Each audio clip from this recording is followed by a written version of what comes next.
So, where does knowledge actually come from? I mean, is it something we're born with, or is it something we have to build from the ground up?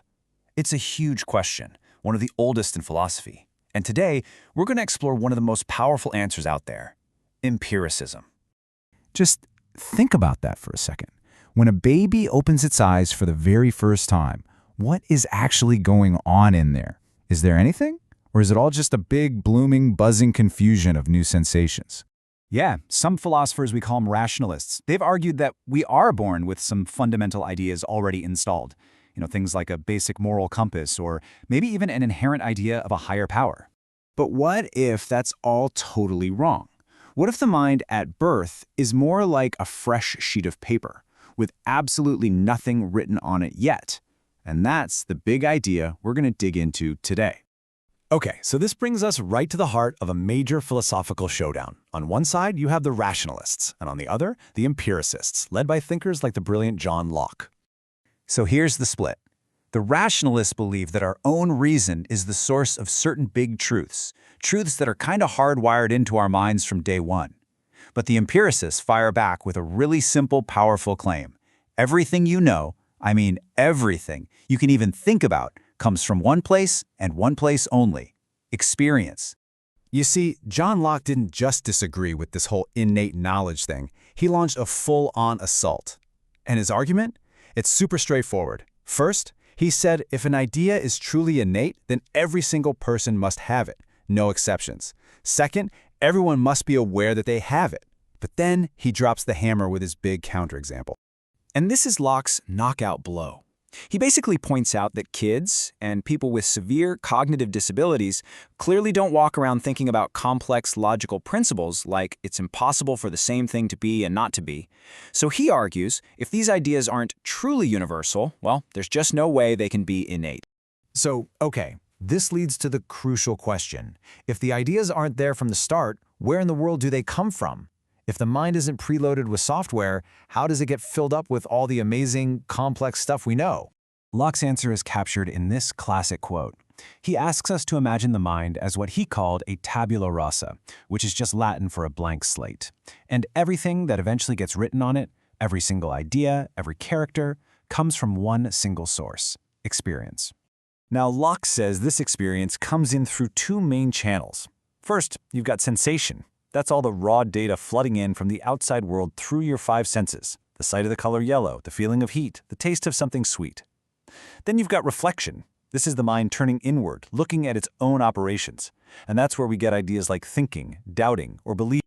Okay, so now let's jump forward a bit to a philosopher named David Hume. He took Locke's amazing foundation and decided to make it even more precise. He wanted to get really granular about how experience actually works inside our heads.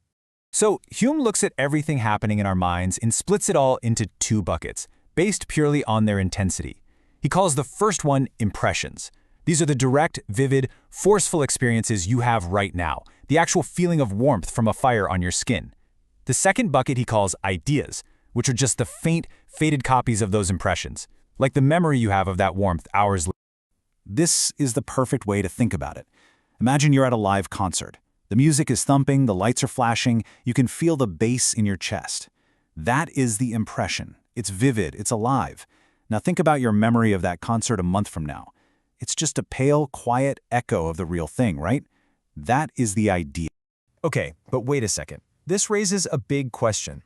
If every single idea is just a copy of some impression, how can I imagine something I've never ever seen, like a Pegasus, a winged horse? Hume says, well, our mind has this little toolbox. It can combine simple ideas, like roundness and redness, to get a complex idea like an apple. It can abstract a general concept, like dog, after seeing lots of different individual dogs. And it can innovate. It can smash different ideas together, like a horse and wings, to create something totally new. So this whole copy principle, that every idea is a copy of an impression, it seems pretty solid, right?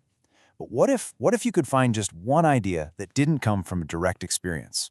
Well, Hume, to his credit, actually thought of a powerful counterexample himself. So here's the puzzle he came up with. Imagine a person who has seen every single shade of blue that exists. Every one, except for just one specific shade. Now, if you laid out all the shades of blue they have seen in a big spectrum, from darkest to lightest, and you left one little blank space for the missing one, could that person, just by looking at the gap, create an idea of that missing shade in their mind? And what's crazy is Hume's answer is, yeah, probably. He actually admits that a person probably could imagine that missing shade, but then he kind of just shrugs it off, arguing that it's such a tiny, singular exception that it doesn't really matter. It's a small crack, for sure, but he felt his whole theory was strong enough to handle it. Okay, this is where things get really weird. What happens when you take this strict, experience-only rule and start applying it to some of the biggest questions we have about life? The conclusions get very strange very fast. So let's start with a huge one. You feel like a self, right?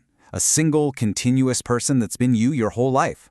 But have you ever actually seen or felt or heard this self? Hume's mind-blowing answer is nope. You've never met you. He says that when you look inside your own mind, you don't find some stable, unchanging thing called the self. All you find is a constantly moving parade of perceptions, a thought, then a feeling of hunger, then a memory, then a sound, then an itch. There's no single perceiver behind it all. And here's his logic, right from the source. He says we never actually experience the substance of a thing, just its qualities. We see the red of an apple, feel its smoothness, taste its sweetness. But we never experience the appleness itself. And the self, he argues, is exactly the same. It's just a collection of qualities, a bundle of perceptions. And he uses this amazing analogy to make it all make sense. Think of the self like a republic or a government. It has a single name, say the United States, but its actual parts, the citizens, the laws, the buildings, are in constant change. The name gives us a feeling of continuity, but the thing itself is really just a bundle of ever-changing parts. That, Hume says, is you. And this intense, rigorous logic doesn't just stop with who you are. Empiricism offers some equally wild explanations for our ideas about God and even about the physical world itself. So the idea of God? Hume says it's not something we're born with. We simply take human qualities we have experienced, like wisdom or power, and we use our imagination's toolbox to just scale them up infinitely. And what about the physical world outside your head? Well, get this, you can't actually prove it's there. All you ever truly experience are your own sensations. We just sort of assume there's an external world causing them because it's the best explanation we've got. It's a good guess, but it's not a certainty. And this is where pure empiricism leads us. It leaves us with this huge, kind of scary question. If everything you believe, everything you think you know, is built only on the shifting, flowing river of your own personal experience, how solid is that foundation? What, if anything, can you really, truly know for sure?